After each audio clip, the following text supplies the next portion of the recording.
Pool order పోగొట్టిన చింతామణికి ఊహించిన shock ఇచ్చిన Balu. Twist అయితే అదిరిపోయింది. అవును ఫ్రెండ్స్, మీ ఫేవరెట్ సీరియల్ గుండె నిండా గుడి గంటల్లో నెక్స్ట్ అయితే జరగబోయేది ఇదే. ఫ్రెండ్స్, సీరియల్ కంటిన్యూటీ ఎక్కడ కూడా మిస్ అవ్వకుండా, ఇన్ కేస్ మీరు ఎక్కడైనా బిజీ ఉండి మధ్యలో సీరియల్ చూడకపోతే ఎటువంటి ఎపిసోడ్ అయినా సరే మా ఛానల్లో ఉంటుంది. అక్కడికి వెళ్ళి చక్కగా మీరు విచ్చేయచ్చు. సో సీరియల్ కంటిన్యూటీ ఎక్కడ కూడా బ్రేక్ అవ్వదు. ప్రీవియస్ ఎపిసోడ్లో మనం చూసాం కదా, ఏ విధంగా అయితే మనోజ్ ఇక రోహిణి కొత్త విల్లా దగ్గరికి వెళ్ళి అక్కడికి వెళ్ళి ఇళ్ళంతా ఎంతో చక్కగా చూస్తారు. ఇక ఫ్యూచర్లో వాళ్ళు ఎలా ఉండాలి, ఇక్కడ ఎలా ఎలా చేసుకోవాలనేది కూడా ఎంతో చక్కగా అందంగా కలలు కంటూ ఉంటారు. అయితే మీలో ఎవరైనా ఆ ఛానల్ని అంటే ఆ ఎపిసోడ్ని మిస్ అయ్యి ఉంటే మాత్రం ఖచ్చితంగా మా ఛానల్లోకి వెళ్ళి విచ్చేయండి. దాంతో మీకు సీరియల్ కంటిన్యూటీ ఎక్కడ కూడా బ్రేక్ అవ్వకుండా సీరియల్ మంచిగా అర్థమవుతుంది. ఇక సీరియల్లోకి వెళ్ళబోయే ముందు మీలో ఎవరైనా ఇంకా కూడా మా ఛానల్ని సబ్స్క్రైబ్ చేయకపోతే వెంటనే సబ్స్క్రైబ్ చేయండి. పక్కనే ఉన్న బెల్ ఐకాన్ని ప్రెస్ చేసి ఆల్ అని క్లిక్ చేయండి. దాంతో మేము పెట్టే వెంటనే సీరియల్ మీ దగ్గరికి నోటిఫికేషన్ రూపంలో వచ్చేస్తుంది. ఇక మనోజ్ రోహిణి అందరినీ ఒప్పించి ఇంటికి తీసుకుని వెళ్దాము అని చెప్పేసి అని అనుకుంటారు. అలాగే వాళ్ళు గుడికి కూడా బయలుదేరుతారు. ఎందుకంటే ఆ ఇంటి ఓనర్స్ వాళ్ళని అడ్వాన్స్ కోసం గుడికి రమ్మని చెప్పేసి చెప్తారు. కానీ ఎప్పుడైతే మనోజ్ ఇక రోహిణి ఇంట్లోంచి బయలుదేరతారో వాళ్ళకి శకునాలే మంచిగా ఉండవు. ఒకదాని తర్వాత ఒకటి ఏదో ఒకటి అపశకునం జరుగుతూనే ఉంటుంది.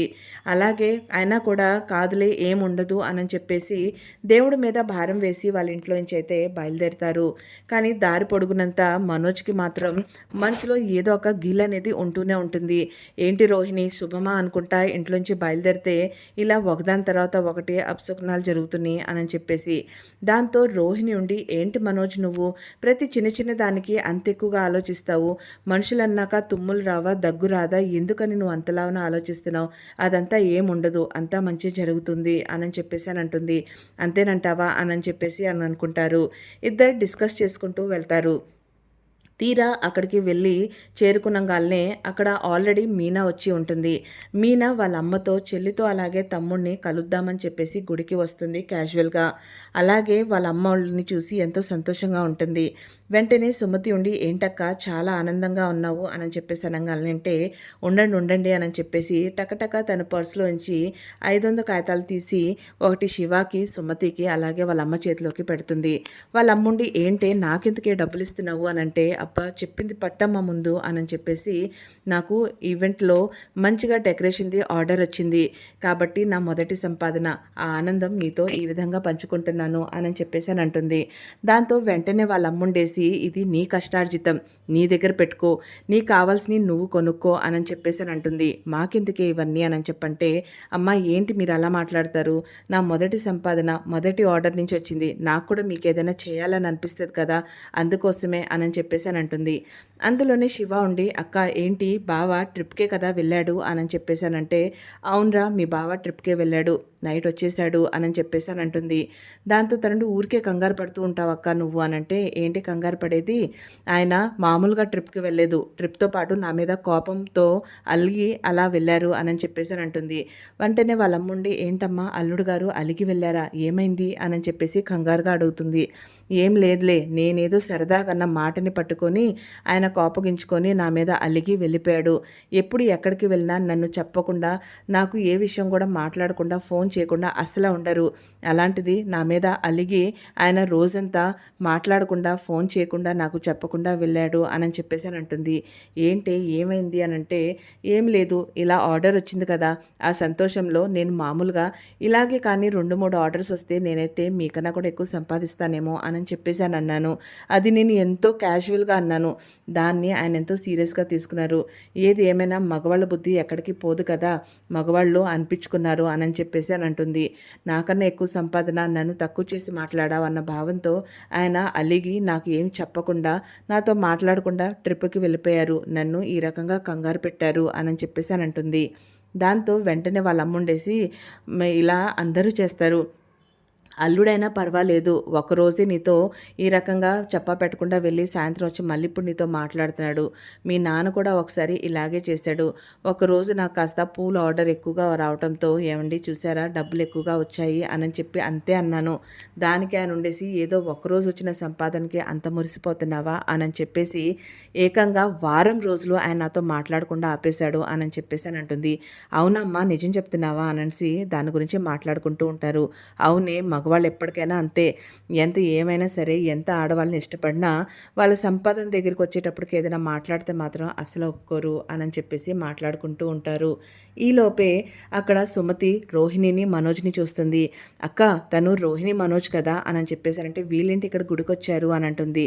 అది చూసిన మీనా వెంటనే రోహిణి వాళ్ళ దగ్గరికి వెళ్తే ఏంటి మీరేంటి ఇక్కడికి వచ్చారు అని అంటే ఏం లేదు చెప్పాను కదా ఇంటికాడ కొత్త ఇంటి కోసం అని చెప్పేసి అడ్వాన్స్ ఇవ్వాలి. ఆ ఇంటి ఓనర్స్ వాళ్ళు మమ్మల్ని ఈ గుడికే వచ్చి ఇక్కడే మమ్మల్ని అడ్వాన్స్ ఇవ్వమని చెప్పారు అని చెప్పేసి అని అంటుంది. ఓహో అవునా అని చెప్పేసి మీనా అంటుంది. అంతలోనే రోహిణి చేతుల్లో పూలదండ ఇవన్నీ చూసి వెంటనే మీనా వాళ్ళ అమ్ముండి అయ్యో పూలు కూడా కొనేసినట్టున్నారే, అదేదో నాకు చెప్తే నేను చక్కగా మంచి ఫ్రెష్ పూలతో దండ కట్టి నీకు ఇచ్చేదాన్ని కదా అని చెప్పేసి అయినా కూడా అనవసరంగా ఎందుకమ్మా బయట డబ్బులు పెట్టావు అనగానే ఆంటీ గుడికి వచ్చినప్పుడు ఎవరిది వాళ్లే పెట్టుకోవాలని చెప్పి అని అంటారు కదా, ఒకళ్ళు ఇచ్చింది మనం తీసుకొని ఇవ్వకూడదు అని అంటారు కదా, దానికోసం ఏముందిలే అని చెప్పేసి అని అంటుంది. ఇక వెంటనే మీనా ఉండి ఈ గుడిలో అర్చన చాలా బాగా చేస్తారు రా నేను నీకు చెప్తాను అని చెప్పేసి అని అంటుంది. ఈ మాత్రం దానికి రికమెండేషన్ ఎందుకులే మీనా నేను చూసుకుంటానులే అని చెప్పేసి కొంచెం పెడమొహం పెట్టుకొని అక్కడి నుంచి వెళ్ళిపోతుంది. దాంతో వెంటనే సో మీనా వాళ్ళ అమ్ముండేసి ఏంటే అలా మాట్లాడుతుంది, బయటోళ్ళకి ఏదో డబ్బులు ఇస్తున్నట్టుగా లేకపోతే ఇలా మాట్లాడుతుంది, మనం కదా ఒకే ఫ్యామిలీ కదా అందుకోసమే కదా నేను చెప్పింది డబ్బులు అంటుంది రికమెండేషన్ అంటుంది అని అంటే అబ్బా ఊరుకోలేమా, నువ్వు తన్ని మన అనుకున్నంత మాత్రాన సరిపోతుందా, తను కూడా మనల్ని మన అనుకోవాలి కదా, అప్పుడే కదా అలాంటి రిలేషన్ వస్తుంది అని చెప్పేసి వీళ్ళిద్దరూ మాట్లాడుకుంటూనే ఉంటారు. అంతలోనే రోహిణి వెళ్ళేటప్పుడు గుడి బయట గోపురం లోపలికి వెళ్ళే సమయాన అక్కడ నీళ్ల బిందె ఏదైతే ఉంటుందో దాన్ని చూసుకోకుండా కాలుతో తన్నేస్తుంది. ఆ బిందులో ఉన్న నీళ్ళన్నీ కిందకు పోతాయి. అది చూసిన తర్వాత వెంటనే వాళ్ళమ్మ కంగారు పడుతూ అలాగే చూస్తూ ఉంటుంది. మీనా ఉండి ఏంటమ్మా ఇంకా దాని గురించి ఆలోచిస్తున్నా, ఇంకా వదిలే అంటే అది కాదే వీళ్ళేదో మంచి పని కోసం వచ్చారు అని చెప్తున్నావు, గుడిలో ఇలా నీళ్ళకి కాలు తగిలి నీళ్ళు పోవటం మంచి శకునం కాదే, నాకెందుకో తేడాగా ఉంది అని చెప్పేసి అని అంటుంది. అవునా సరే అట్టయితే ఉండు నేను వెళ్ళి ఇప్పుడే వాళ్ళకి చెప్తాను అని అంటుంది. దాంతో వెంటనే వాళ్ళమ్మ ఆపుతుంది. ఎందుకే ఇప్పుడే కదా 4 మాటలు వినిపించి వెళ్ళింది, ఇప్పుడు నువ్వు చెప్పినంత మాత్రాన వాళ్ళు వింటారా ఏంటి అని చెప్పేసి అని అంటుంది. దాంతో తన్ని అక్కడే ఆపేస్తుంది. ఇక వెంటనే పంతులు బయటకు వస్తాడు. ఏంటమ్మా ఏం జరిగింది అని చెప్పేసి మనోజ్ పర్లేదు చూసుకోకుండా తగిలింది అంటే సర్లే అమ్మ మీరు లోపలికి పదండి నేను తీస్తానులే అని చెప్పేసి తను అక్కడి నుంచి ఆ బిందెని తీసి పక్కన పెట్టేస్తాడు. ఇక మీనాకి మాత్రం మనసులో వాళ్ళ అమ్మ చెప్పిన మాటే తగులుతూ ఉంటుంది. ఇంకా ఎప్పుడైతే ఇంటి ఓనర్స్ కూడా అక్కడికి వచ్చేస్తారో ఇక మీనా పక్క నుంచొని చూస్తూ ఉంటుంది. రోహిణి మనోజ్ కూడా డబ్బులు తీసి వాళ్ళకి చేతిలో ఇవ్వబోతూ ఉంటారు. అంతలోని ఎప్పుడైతే వాళ్ళు డబ్బులు బ్యాగ్లోంచి తీస్తారో వెంటనే మీనా పక్క నుంచి రోహిణిని పిలుస్తుంది. రోహిణి ఒక్క నిమిషం అని చెప్పేసి ఏంటి మీనా అనంటే ఏం లేదు ఇంటికాంచి బయలుదేరిన కాంచి కూడా శకునాలు బాగాలేదు, ఇప్పుడు నువ్వు గుడికి వచ్చిన తర్వాత నీళ్ల బిందెని తన్నావు, అమ్మ చెప్పింది అలా మంచి శకునం కాదు అని చెప్పి, మీరేదో మామూలుగా గుడికి దండం పెట్టుకోవటానికి రాలేదు కదా ఒక శుభకార్యం కోసం వచ్చారు, అందుకోసమే మనసు కాస్త బాధగా ఉందని చెప్పేసి ఆందోళన పడుతుందని చెప్పేసి నీకు ఈ విషయాన్ని చెప్తున్నాను, ఏముంది ఇవాళ ఒక్కరోజుకి ఆగి రేపు కానీ ఇంకెప్పుడైనా మంచి రోజు చూసుకొని పెట్టుకోవచ్చు కదా అని చెప్పేసి అని అంటుంది. దాంతో మనోజ్ కూడా ఆలోచనలో పడతాడు. ఇక వీళ్ళిద్దరు ఇలా ఆలోచనలో పడటం చూసి వెంటనే ఇంటి ఓనర్స్ వాళ్ళ భార్య ఉండి ఏంటండి వీళ్ళు ఇప్పటికిప్పుడు ఇలా మార్చేస్తున్నారు అని అంటే నీకెందుకు నువ్వు ఉండు గమ్ముగా ఉండు నేను చూసుకుంటా కదా అని చెప్పేసి ఏంటి మనోజ్ ఏంటి ఏదో సుఖనం అపశకునం అని చెప్పేసి మాట్లాడుతున్నారు అని అంటే ఆమె మీకు ఎవరైనా బాగా తెలిసినావా అని చెప్పేసి అని అడుగుతాడు. దాంతో మనోజ్ ఉండి అబ్బేబే అలా ఏం లేదు, తను ఈ గుడిలో పూలు కడుతూ ఉంటుంది, కాస్త గుడిలో మంచి చెట్ల గురించి మంచి శగునం గురించి కూడా తనకి బాగా తెలుస్తూ ఉంటుంది, అందుకనే తను అలా చెప్తుంది, నాకు కూడా కొంచెం అలాగే అనిపిస్తుంది, మనం రేపు కానీ ఎల్లుండి కానీ ఎప్పుడైనా మంచి రోజు చూసుకొని పెట్టుకుందామా అని చెప్పేసి అని అంటాడు. దాంతో వాళ్ళు ఉండేసి ఏం మాట్లాడుతున్నారు, మేము అన్ని పనులు ఆపుకొని మాకెంతో అర్జెంటు, మీరేదో చాలా మంచి కుటుంబం పెద్ద ఫ్యామిలీ, మీ ఇద్దరు ప్రవర్తన నాకెంతో బాగా నచ్చి నేను మీకు ఇద్దామని చెప్పేసి డిసైడ్ అయ్యాను, సరే సరే ఒక పని చేయండి, మీకు వద్దు కదా మీరు మానేసిండి, ఇదిగో మరి దుబాయ్ నుంచి ఇంకొక క్లయింట్స్ వచ్చారు కదా ఈ ఇల్లు వాళ్ళకి ఇచ్చేద్దాం అన్నట్టుగా బిల్డప్ ఇస్తాడు. దాంతో వెంటనే రోహిణి ఉండి ఆహా వద్దొద్దు ఏంటండి అలా మాట్లాడుతున్నారు అని అంటే, మరి మీరు మాట్లాడేది ఏంటమ్మా, మాకెంతో అవసరం అయితేనే కదా 5 కోట్లు దాన్ని 3 కోట్లకి మీకు ఇస్తున్నాము, మీరు ఇంకా ఇంకా ఇలా సకునం మంచి సకునం కాదు అని చెప్పేసి ఆపుతూ ఉంటే మాకు ఇంకా లేట్ అవుతుంది కదా అని చెప్పేసి. దాంతో వెంటనే రోహిణి మనోజ్ని పక్కకు లాక్కెళ్ళి ఏంటి మనోజ్ నువ్వు ప్రతి దాంట్లో అనుమానిస్తూ ఉంటావు అని చెప్పేసి అని అంటుంది.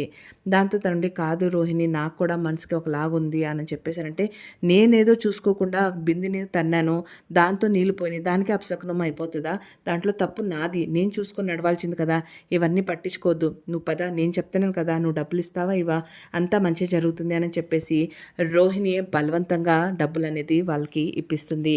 దాంతో ఇంకా డబ్బులు ఇచ్చేసి వాళ్ళు కూడా డాక్యుమెంట్స్ తీసి అడ్వాన్స్గా మీరు మాకు ఇంత డబ్బులు ఇచ్చారు అన్నట్టుగా మనం దీంట్లో రాసుకుందాం, ఈ గుడి మాకు సెంటిమెంట్ అందుకనే గుడిలో తీసుకుంటున్నాం, మిగతాది బ్యాంక్ లోన్ అని అన్నారు కదా అంటే అవి కూడా మేము తీసుకొని వచ్చిన తర్వాత మీకు చెప్తాము, మిగిలిన క్యాష్ అయితే ఉంది అంటే సరే అట్టయితే అది మీరు మీ ఫ్యామిలీని తీసుకొని విల్లాకి వస్తారు కదా అక్కడ మిగిలిన డాక్యుమెంట్స్ అన్నీ మనం సైన్ చేసుకుందాం అని చెప్పేసి ముందు ఇచ్చిన 5 లక్షల డబ్బులు తీసుకొని వాళ్ళు అక్కడి నుంచి బయలుదేరేసి వెళ్ళిపోతారు. మీనాకు మాత్రం ఇక్కడ కంగారు పుడుతూనే ఉంటుంది. ఇంక అంతలోనే వాళ్ళ అమ్మ దగ్గరికి వెళ్తుంది రోహిణి, ఇక మనోజ్ అక్కడి నుంచి వెళ్ళిపోతారు. ఇక ఏంటి అనంటే తను చెప్పినా వింటలేదు, వాళ్ళ పని వాళ్ళు చేసుకున్నారు, అంతా మంచిగా జరిగితే పర్లేదు అని చెప్పేసి మాట్లాడుకుంటూ ఉంటారు. ఈలోపే మీనాకి మళ్ళీ డెకరేషన్ హాల్ నుంచి ఫోన్ చేస్తారు. మీనా ఫోన్ లిఫ్ట్ చేస్తే ఏమండి మీకోసం ఒకళ్ళు మంచిగా క్లయింట్స్ అనేవాళ్ళు ఏర్పడ్డారు, మీరు ఇక్కడికి వస్తే ఇంకొక ఆర్డర్ వచ్చే అవకాశం ఉంటుంది అని చెప్పేసి ఫోన్ చేయగానే అవునా సార్ చాలా చాలా థ్యాంక్స్ నేను ఇప్పుడే వస్తాను అని చెప్పేసి, అమ్మ నాకు ఇంకా చిన్న పని ఒకటి పడింది నేను ఇప్పుడే వస్తాను అని చెప్పేసి తను అక్కడి నుంచి బయలుదేరేసి వెళ్ళిపోతుంది. ఇక తను అక్కడికి వెళ్ళంగానే చూస్తే అక్కడ ఒక పేరెంట్స్ వచ్చి ఉంటారు. మాకు డెకరేషన్ కావాలి అని చెప్పేసి అంటే పర్లేదమ్మా చెప్పండి మీకు ఏ విధంగా కావాలి ఏంటి అని చెప్పంటే, మా అమ్మాయికి శ్రీమంతం ఉంది, సో మా అమ్మాయికి మేము శ్రీమంతం చేయాలి అని అనుకుంటున్నాం కాబట్టి దానికి తగ్గట్టుగా డెకరేషన్ ఎలా చేయాలి ఏంటనేది నువ్వు నాకు చెప్తే దాన్ని బట్టి మేము మీకు ఆర్డర్ అనేది ఇస్తాము అని చెప్పేసి మాట్లాడతారు. ఇంతలోనే అక్కడున్న మేనేజర్ ఉండేసి ఈ అమ్మాయి కాదండి ఇక్కడ ఎప్పుడు చేసి చింతామణి అని చెప్పేసి ఒక ఆమె ఉంది, ఆమె మంచిగా డెకరేషన్ చేస్తుంది, ఈ అమ్మాయి ఇప్పుడిప్పుడే కొత్తగా వచ్చిన అమ్మాయి, ఈ అమ్మాయికి అంత ఎక్స్పీరియన్స్ లేదు అని చెప్పేసి తను అడ్డుకుంటాడు. కానీ అప్పుడే తను ఉండేసేసి అంటాడనమాట, లేదు లేదు మొన్న ఈ అమ్మాయి చేసిన డెకరేషన్ ఫంక్షన్కి మేము కూడా వచ్చాము, అక్కడ మేము చూసాం కదా తిన పనితనం చాలా బాగా చేసింది, అలాగే చాలా తక్కువ బడ్జెట్లో కూడా చేసింది, మాకైతే అదే అనుకూలంగా ఉంది, తన పనితనం చూసే మేము ఇక్కడికి వచ్చాం, మాకైతే ఈ అమ్మాయి కావాలి, దీని ద్వారానే మేము మొత్తము డెకరేషన్ అనేది చేసుకుంటాం అని చెప్పేసి అని అంటుందన్నమాట. దాంతో వెంటనే మీనా కూడా ఆనందపడుతుంది. అంతలో వీళ్ళు మాట్లాడుకునే లోపే అక్కడికి చింతామణి తన కుర్రోళ్ళు వేసుకొని వచ్చేస్తుంది. ఏంటి మేనేజర్ ఏంటి ఏం జరుగుతుంది అని అంటే, ఏం లేదమ్మా ఈ ఫంక్షన్ హాల్కి ఎప్పుడు ఏ ఆర్డర్స్ వచ్చినా మీరే చేస్తారని చెప్పేసి చెప్తున్నాను, వీళ్ళేమో ఈ అమ్మాయి కావాలి అని చెప్పేసి అని అంటున్నారు, ఏంటమ్మా నా చేత చేయించుకోవచ్చు కదా మీకు బ్రహ్మాండంగా చేసి పెడతాను అని చెప్పేసి అని అంటుంది. మా అమ్మాయి ఫంక్షన్ ఎవరి ద్వారా చేయించుకోవాలి, డెకరేషన్ ఎవరి ద్వారా చేయించుకోవాలి నిర్ణయం తీసుకునేది మేము, మీరేంటి చెప్పేది అని చెప్పేసి అని అంటుంది.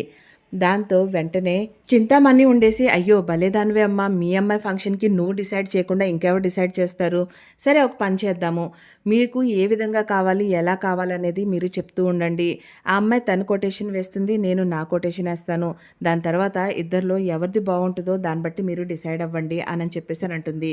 దాంతో మీనా కూడా అమాయకంగా ఇదేదో బాగుంది ఇలా చేద్దాము అని చెప్పేసి దానికి ఒప్పుకుంటుంది. ఇంకా చింతామణి అక్కడే కూర్చుంటుంది. మీనాకి వాళ్ళు ఎక్కడెక్కడ ఏ విధంగా కావాలి, ఎటువంటి పువ్వులతో డెకరేషన్ కావాలి అనేది కూడా మొత్తము వాళ్ళకి వివరిస్తూ ఉంటారు. మీనా మొత్తం కొటేషన్ రాసుకుంటుంది. పూలు ఎక్కడి నుంచి అయితే ఆర్డర్ తీసుకుంటుందో వాళ్ళకి ఫోన్ చేసి పూల రేట్లు అప్పుడు ఎంత ఉంటుంది, ఏ విధంగా వస్తుంది అన్నీ కనుక్కొని ఒక కొటేషన్ అయితే ప్రిపేర్ చేస్తుంది. ఇక దాంతో వెంటనే ఇద్దరు కలిసి అక్కడికి వస్తారు. ఇక వాళ్ళు కొటేషన్ని చూపిస్తూ ఉంటారు. కొటేషన్ చూపించినప్పుడు వాళ్ళు ఉండేసి ఏంటమ్మా ఎంత కొటేషన్ రాసావు అని చెప్పేసి అని అంటారు. దాంతో తనుండి ఈ నెలలో పెళ్ళిళ్ళు ఎక్కువగా ఉన్నాయి కాబట్టి పూల రేట్లు కాస్తంత మరీ ఎక్కువగా ఉంటుంది కాబట్టి కాస్త బడ్జెట్ అనేది పెరిగింది అని చెప్పేసి చెప్తుంది. దాంతో వెంటనే చింతామణి ఇదే అవకాశంగా తీసుకొని మీనా రాసిన బడ్జెట్ మీద ఇంకాస్త తగ్గిచ్చేసేసి బడ్జెట్ రాస్తుంది. ఇక తనకి చూపిస్తుంది. ఏంటమ్మా నువ్వేదో తక్కువ బడ్జెట్‌లో మంచిగా డెకరేషన్ చేశావని చెప్పేసి నీ దగ్గరికొస్తే, ఇప్పుడు మా దగ్గరికొచ్చేటప్పటికి ఇంత రేటు పెంచేశావు అనని చెప్పేసనంటారు. అదే ఈమె చూడండి ఎంత తక్కువ బడ్జెట్‌లో తిను పెట్టింది అనని చెప్పేసి చింతామణి కల్లే మాట్లాడతారు. దాంతో మీనా ఉండి అసల ఆ రేట్‌లో పువ్వులొస్తానికి అవకాశమే లేదు. ఈ నెలలో పెళ్ళిళ్ళు ఎక్కువగా ఉన్నాయి. ఫంక్షన్స్ ఎక్కువగా ఉన్నాయి.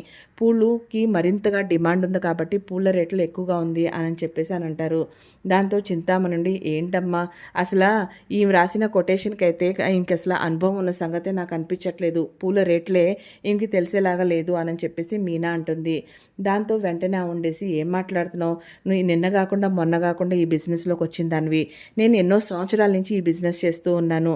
కాబట్టి నీకు ఎవరైతే మూర రూ. 30కి ఇస్తారో వాళ్ళు నాకు 15కే ఇస్తారు అనని చెప్పేసి మాట చెప్పి వాళ్ళకి కన్విన్స్ చేస్తుంది. దాంతో వాళ్ళు ఉండేసి సర్లే అమ్మా నీ కొటేషన్ అయితే మాకొద్దు ఈమెతోనే మేము చేయించుకుంటాం అనని చెప్పేసి మీనాని వద్దని చెప్పేసి అక్కడి నుంచి వాళ్ళు మొత్తం ఏదైతే ఆర్డర్ ఉంటుందో దాన్ని చింతామణికి ఇచ్చేస్తారు. ఇంకా ఎటోళ్ళటు వెళ్ళిపోతూ ఉంటారు. దాంతో వెంటనే చింతామణి కాడ పనిచేసే అతను ఉండేసి ఏంటమ్మా నువ్వు ఇంత తక్కువకి ఒప్పుకున్నావు మనం ఎలా చేస్తాము అనంటే ఏంట్రా ఇక్కడికొచ్చిన ప్రతి ఒక్క ఈవెంట్ ఏ ఒక్క ఫంక్షన్ అయినా మన దాటి వెళ్ళకూడదు. ఏదైనా మనమే చేయాలి. మరి ఇంత పూలు మనకి ఎక్కడ వస్తుంది నువ్వు ఎలా రాసావు అని అంటే ఏముంది ప్రస్తుతానికైతే పూల రేట్లు ఇంతే అని చెప్పేసి తీసుకుందాం. ఫంక్షన్ అయిపోయిన తర్వాత పూలు మాకు ఆ రోజు డిమాండ్ ఎక్కువ ఉండటం వలన పూలు దొరకలేదు. పక్కూరు నుంచి పువ్వులు తెప్పించా అని చెప్పి మరొక లక్షని ఎక్కువగా వాళ్ళ దగ్గర నుంచి తీసుకుందాం అని చెప్పేసి తను చావు తెలివితేటలు చూపిస్తుంది. దాంతో వాడుండి ఆహా ఏదైనా నిన్ను మాత్రం ఎవరు కూడా ఆలోచించే విధానంలో తల తనలేరు అని చెప్పేసి నవ్వుకుంటూ ఉంటారు. ఇక మీనా ఎప్పుడైతే అక్కడి నుంచి వెళ్తుందో ఆ ఫంక్షన్ హాల్ ఊడ్చే అమ్మాయి ఒక అమ్మాయి మీనా నాపి ఏంటమ్మా నీ ఆర్డర్ మళ్ళీ చింతామణికి వెళ్ళిపోయిందా అని చెప్పేసి అని అంటుంది. అదేంటక్క నీకెలా తెలుసు అనంగానే ఆవంతే ఆమె ఎవ్వరిని కూడా పైకి రానివ్వదు. ప్రతి చోట ఈ ఒక్కతే ఆర్డర్ తీసుకోవాలన్నట్టుగా ఉంటుంది. ఈమె ఎంత స్వార్థపరురాలంటే అంత స్వార్థపరురాలు. దాంతోపాటు చాలా ఎక్కువగా డేంజర్ కూడా. ఇంతకు ముందు కూడా ఇద్దరు ముగ్గురు ఇలాగే పూల డెకరేషన్ కోసం అని చెప్పిన వస్తే వాళ్ళని ఎంత ఇబ్బంది పెట్టిందంటే అంత ఇబ్బంది పెట్టింది. ఏకంగా వాళ్ళైతే పనులే మానేసుకొని ఇంట్లో కూర్చున్నారు. ఏది ఏమైనా సరే నువ్వు మాత్రం వీళ్ళతో కాస్త జాగ్రత్త పడు. ఎందుకంటే తిను ఎంత దూరమైనా వెళ్తుంది. కనపడినంత మంచిదైతే కాదు ఆమె అని చెప్పేసి అని అంటుంది. ఏమో మరి నువ్వు ఎలా చేస్తావో ఏంటో అని చెప్పేసి అని అంటుంది. ఇక మీనా ఆలోచించుకుంటూ అక్కడి నుంచి వెళ్ళిపోతుంది. ఇక మరుసటి రోజు రాత్రంతా తను కూర్చొని 2 కొత్త డెమోస్ని ప్రిపేర్ చేస్తుంది. మంచిగా దాన్ని ఒక హాల్ ఎలా డెకరేషన్ చేయాలో మొత్తం డెమో లాగా పెడుతుంది. ఇక వెంటనే తనకి ఫోన్ వస్తే మళ్ళీ ఆ 2 డెమోని తీసుకొని కళ్యాణ మండపానికి వెళ్తుంది. అప్పుడు బాలు కూడా తనతో పాటు వస్తాడు. భలే చేస్తున్నావు కదా మీనా అని చెప్పేసానంటే చూడండి నేను చాలా క్యాజువల్గా చెప్తున్నాను. మీరు ప్రతి మాటని మనసు మీదకి తీసుకోవద్దు. నేను ఇక్కడి నుంచి నేనే వెళ్ళి వాళ్ళకి చూపిస్తాను అంటే ఎలా పట్టుకుంటావు నేను కూడా వచ్చి నీకు సహాయం చేస్తాను అని అంటాడు. దాంతో తనుండి ఇది నా పనిలో నేనే మాట్లాడుకుంటాను. మీరు వచ్చి మాట్లాడొద్దు అని అంటే అబ్బో నా పని అని అప్పుడే అంటున్నావుగా నన్ను మాట్లాడనివ్వట్లేదు కదా అంటే అయ్యా స్వామి నేనేదో మామూలుగా అన్నాను. ఇప్పుడు మీరు పనిచేసే కాడికి నేను వచ్చి మాట్లాడితే మీకు నాకు విలువ ఉండదు. నేను చేసే కాడ నేనే మాట్లాడాలి. మీరు చేస్తే అప్పుడు నాకు విలువ ఉండదు. ఇది నేను మామూలుగానే అంటున్నాను. దీన్ని కూడా మనసులో పెట్టుకొని మళ్ళీ అలిగి ఏదో ఒక ట్రిప్కి అయితే వెళ్ళిపోవద్దు అని చెప్పేసి అని అంటుంది. దాంతో బాలు ఉండేసి ఆ రోజు కోపంగా వెళ్ళిపోయాను కానీ నాకు దాని తర్వాత బాధేసింది మీనా సారీ మీనా అని చెప్పేసి అని అంటాడు. సో మీరైతే ఇక్కడి నుంచి వెళ్ళండి నేను మాట్లాడతాను కదా మరి ఇంటికి ఎలా వెళ్తావు అని అంటే నేను ఆటోలో మాట్లాడుకొని వెళ్ళిపోతా మీకు ట్రిప్ ఉంది కాబట్టి మీరు వెళ్ళిపోండి అని చెప్పేసి బాలుని అక్కడి నుంచి పంపించేస్తుంది. ఇక డెమోని తీసుకుని వెళ్ళి ఫంక్షన్ హాల్ ఓనర్కి చూపిస్తుంది. అతను కూడా చూసి చాలా ఎక్కువగా సంతోషపడతాడు. చాలా బాగుందమ్మా ఏమండి ఇప్పుడేమన్నా ఈవెంట్స్ ఉన్నాయా అని అంటే తను ఉండేసి 2-3 ఫంక్షన్లు అయితే ఉన్నాయి రాగానే నేను నీకైతే ఖచ్చితంగా దాని గురించి చెప్తాను అని అంటాడు. ఇంతలోనే మళ్ళీ చింతామణి తన మనుషుల్ని వేసుకొని అక్కడికి వచ్చేస్తుంది. ఇక వచ్చిన తర్వాత ఏంటి సార్ ఏందో ఫంక్షన్స్ అంటున్నారు ఏం మాట్లాడుతున్నారు ఏంటి ఈ పిల్ల మళ్ళీ ఇక్కడ కూడా వచ్చిందా అని చెప్పేసి తనుండి నేను ఇక్కడికి మామూలుగానే వచ్చాను మీరే ఇక్కడికి ఈ విధంగా వచ్చి మాట్లాడుతున్నారు అని చెప్పేసి మీనా అంటుంది.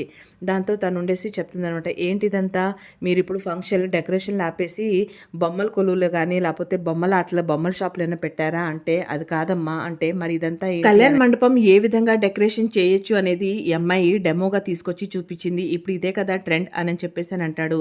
దాంతో ఉండేసి ట్రెండా, ఇదేం ట్రెండు, ఇప్పుడంతా కంప్యూటరైజ్ అయిపోతే అంతా కంప్యూటర్లో చక్కగా మీకు ఇన్స్టెంట్గా మొత్తం చూపిస్తున్నారైతే ఇదెక్కడ ట్రెండ్ అయింది అని చెప్పేసి వెంటనే తను ఆ డెమోస్ మీద చేయి పెడుతుంటే మీనా ఉండి చూడండి, నేను ఇక్కడ మామూలుగా నా పనిని చూపించడానికని వచ్చా, మీరు ఇక్కడికి గొడవ పడటానికి వచ్చినట్టున్నారు, మీరు ఏమాత్రం కూడా దాన్ని ముట్టుకోవద్దు, నేను రాత్రంతా ఎంతో కష్టపడి చేసుకున్నాను అని చెప్పేసి.